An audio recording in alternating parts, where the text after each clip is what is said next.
The Finals and Marathon are probably my two favorite games right now, and they actually have a lot of similarities. Now, of course, that doesn't mean that they're one-to-one mirror images of each other. Obviously, both serve different purposes in their core gameplay loop, with the Finals being a quick, fast-paced arena shooter, and Marathon being an extraction shooter, which is more slow and tactical. So in today's video, I'm going to break down for you in 3 key ways why I think they're similar, and then round it off with my main takeaway that keeps me coming back to both these games time and time again. My first takeaway is the graphics and art direction. Both the Finals and Marathon just look damn good, and they do it in completely different ways that still hit that same sweet spot for me. Now, neither are hyper realistic like something you would see in Death Stranding 2, but both games have a very clear creative path that is a little bit more nuanced than just trying to make it an ultra realistic shooter like in Battlefield 6 or Call of Duty. But heck, Call of Duty now is Nicki Minaj in it, so I don't even know if they're really sticking to any sort of art direction. Now, out of the two, the Finals is probably more realistic. All the guns in the game are kind of sort of something you would see in real life, like the SCAR or the AK, but there's also these in-game events like aliens coming down trying to suck you up into their spaceship, or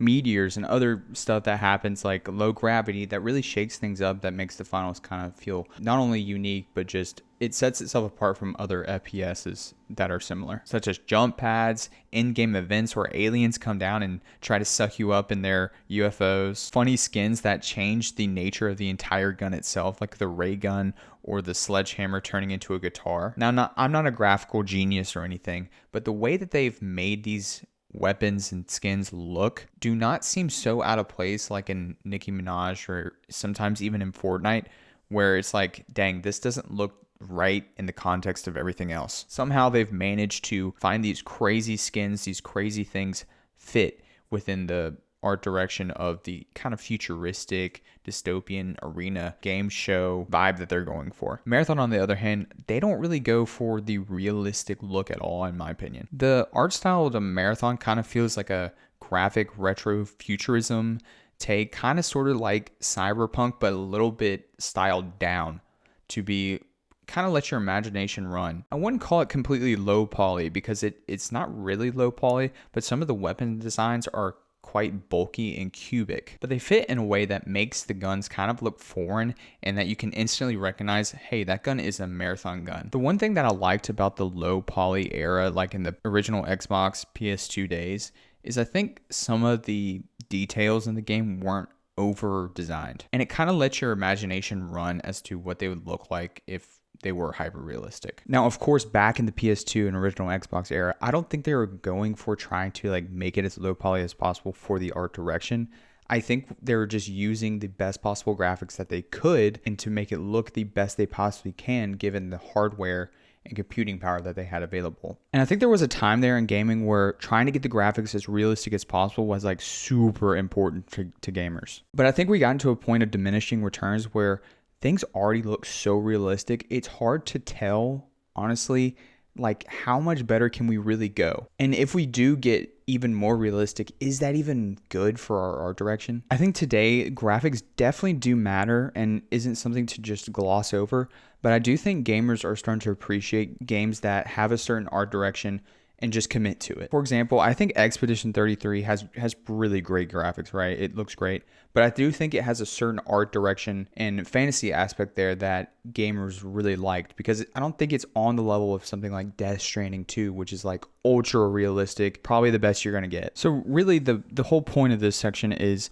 I think a game can be enhanced through how great it looks, like how great the graphics are, how realistic they are. But that doesn't mean that gamers are going to really like the game. Like, for example, in Starfield, I think it looked beautiful. I think it's awesome. But it didn't really resonate with gamers because every other system in the game, I think, was a step down from their predecessor in Fallout 4. And I think a lot of gamers will agree with me on that too. Now, in Marathon, I think the art direction has been quite hotly debated, and a lot of people really just don't like it. And that's also aside from people not liking the game. But for me, I really enjoy the game and I enjoy the art direction because I think it is unique. I've never seen anything like the Marathon art style before. It's kind of like liminal spaces meets cyberpunk, you know? It's not as detailed in its style as cyberpunk, but for me it just like works, you know? It's like cubic, it's simple, minimalistic in a way, but it's like a step up from complete minimalism. And I think it fits the narrative of the story of Marathon, because you are a runner, you're a temporary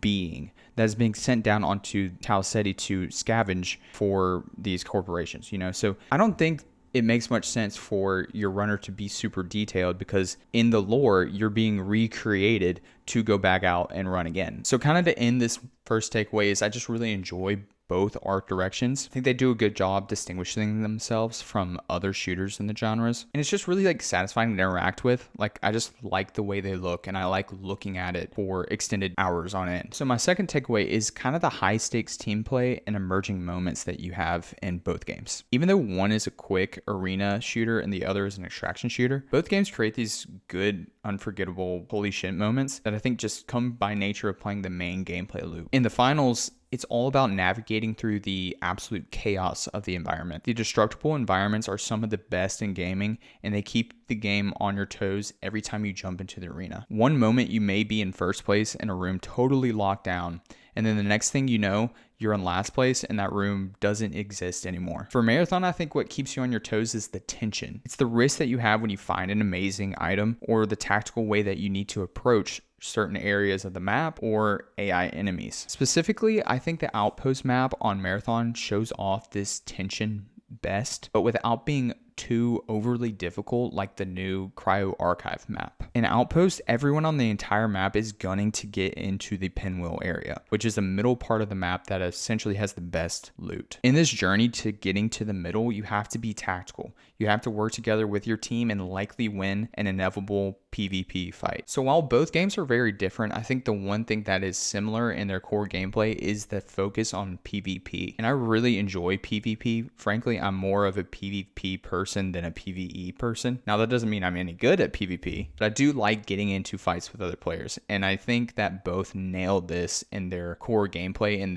it's kind of related to the gunplay, which spoiler alert, I'll get into in my next takeaway. But with your team and with the certain objectives on the map, I think it gives great precepts for PvP to naturally occur and to kind of make sense, like you're not just fighting for no reason. In the finals, you have to guard a cash out, or you have to attack a cash out to get it. Whereas in Marathon, you are most likely going into an area to get the best loot. Now, I think with Marathon, a good criticism will be sometimes that you do not have a reason to be in the area that you need to be. So I think more objectives could help the game. I think you could do this in a variety of ways. I really like the priority contract system in Marathon, and I think adding more of those would be really helpful with keeping players engaged, but I think that would only last for so long. I think one thing you could do is kind of like in Arc Raiders, where you have the Leviathans, the huge matriarchs and stuff like that. You could put something like that in the game, but I think what would make it interesting, instead of telling the player that that event is occurring, have it like randomly spawn like in, I don't know, a certain percentage of games, and then have the loot from that specific event being really juiced.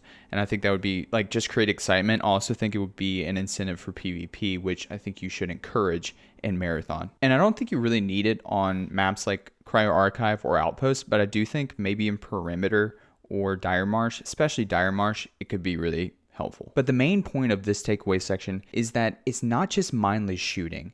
There's a little bit of a tactical element involved in the core gameplay loop of both games. But this need to be tactical isn't so overbearing. Like in my opinion, Rainbow Six Siege is really tactical. Probably the most tactical game I can think of off the top of my head. But given the gameplay and the certain mode that you're playing, it makes sense for it not to be this tactical. You know, it'd be quite oppressive, I think, if you had the Rainbow Six gunplay, the core gameplay loop, and just plopped it into Marathon or the finals. Like getting pixel sniped in the finals on the last cash out probably would make me break my keyboard. But if you like good, challenging PvP gameplay, I recommend both of these games to you. I don't think you'll regret it. I think especially with the finals, you will find, you know, sometimes you can lose even though you probably necessarily are the best team, but that's okay. And that's kind of the beauty of the finals and what makes it so exciting over and over again. And with Marathon, it's all about kind of this experience that you want to create for yourself. I think if you really want that hardcore, crazy experience, you can jump into maps like Cryo Archive that just came out and get that,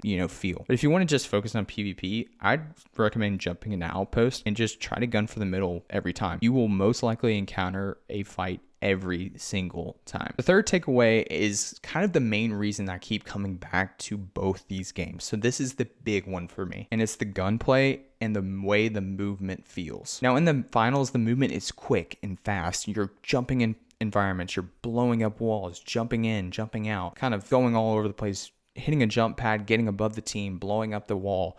It's very quick and chaotic gameplay. But the way you interact with your character just feels very smooth. You don't feel heavy like in Rainbow Six Siege, but you also don't feel overly light like in Apex Legends where you can slide for 100 meters. Now, I still do think that Apex Legends and Titanfall have the best movement in the FPS space. But while I think that is the gold standard, I think I have just appreciation with how the movement is in the finals and how it's different. Similarly to the art direction takeaway I had, I think the movement direction is a strategic choice in both the finals and Marathon due to how tactical the game is supposed to be. Now, obviously, I think Marathon is supposed to be way more tactical than the finals, which is why I believe the movement is a lot slower than the finals. I think a lot of what defines the movement in the finals is the way that they want you to interact with the indestructible environments. I think the most important gameplay aspect that they want you to interact with in the finals is kind of making a strategy to blow down the cash out from a floor above, or if it's another room, just like blow that room up and then attack it wherever the cash out lands below it. I think they want to incentivize those kind of interactions happening. And if you play the game enough, you'll know like you never want to camp the room that the cash out is in. You kind of want to be around it because people will blow up the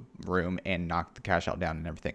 But all that incentivizes really cool fights because the environment around you is changing. So you're using your movement to fight in an ever-changing arena that's being defined by the player's actions. So my big takeaway from the movement in Marathon is I was expecting it to be something like Apex Legends. And honestly, in maps like Dire Marsh and Perimeter, you almost want it to be more similar to Apex Legends because it's more of an open world map. Whereas in the tight corridors of Outpost, I think it works really well. So Outpost probably is my favorite example of how the Marathon gameplay loop works best. But the way the movement is, you're not so heavy. Like you still feel a little bit versatile. And if you use characters like Thief, you have a really nice grapple hook that reminds me a lot of Pathfinder. I really like characters like Vandal, who has an ultimate ability which makes you run really fast, kind of get in there, get out. And also you have this power slide and the double jump, which is just really great. I love double jump in games. Destroyer has a way to kind of jump up and catapult himself towards another enemy. So I think it's really cool. So there's just a lot of options there, but it's not as quick as Apex Legends, but it's not as oppressively heavy as Rainbow Six Siege. And again, I don't hate Rainbow Six Siege. I'm just kind of using it as an example here because I do think it's a little bit more weighty, very, very tactical movement. It's just a different gameplay loop, and I respect it. I'm just kind of trying to explain how this feels the best. So Rainbow Six fans, don't come after me. I'm not knocking the game. It's just totally different than these two games right here. But the most important thing is not how the movement alone feels. It's how the gunplay feels with the movement. In Apex Legends, I think they do this really well. You have great gunplay accompanied with really great movement. But in Apex, I would say like the movement is probably like the crystal ball. That is the awesome thing that makes the game great, along with a lot of other things, right? But that one thing, the movement, is what I really love about the Titanfall universe. And to me, in Marathon, that crystal ball is the gun play. It is seriously good. It just feels amazing. And it's really hard to describe it, but every single kill, whether it's a PvE kill or a PvP kill, feels very satisfying. The guns feel very well crafted, and it's going to keep me coming back for more. So it's really about taking a holistic approach about this thing. In the finals, I wouldn't say it has the best gunplay in FPS gaming, or nor does it have the best movement in FPS gaming. But I do think it has some of the best destructible environments in FPS gaming, probably in gaming in general. And when you average that out with the gunplay and the movement, I think it just creates a really good recipe for a really addicting and fun game. And I think the same can be said for Marathon. I don't think the movement is the best in the game. It's nowhere near as satisfying as I think in the finals and in Apex, but with the top tier gunplay and depending on the map, the top tier level design, I think it just really stacks up well. So that kind of ends my third takeaway. And kind of just to conclude this video, I want to answer directly the question I have in the thumbnail and the title of this video, and that's, are these games similar? The short answer is no, of course not. They're two different games and they occupy two very different genres that usually elicit totally different audiences. But I do respect that they don't try to be something that they're not, and they just stick to their guns with their core game design. Now, I don't think this was always the case for the finals, because we had a little era there in season 3 where they switched to terminal attack, which was disastrous for the game, but they corrected course, and almost every season since then I've really enjoyed. And I know a lot of you don't like marathon out there, but I really do enjoy it personally, and I just think that I can't wait to see what else they have in store for this game, because I think they have a great base to build off of to make the game very incredible. And so they have a fan out of me in both these games, and I'll be rooting for these games in the future. Let me know what you guys think below. Do you like Marathon? Do you like the finals? What do you think of my takeaways? Do you think the gunplay is good in both games? So thank you guys so much for watching. Like this video down below and subscribe to the channel if you are new, and I'll see you guys in the next one.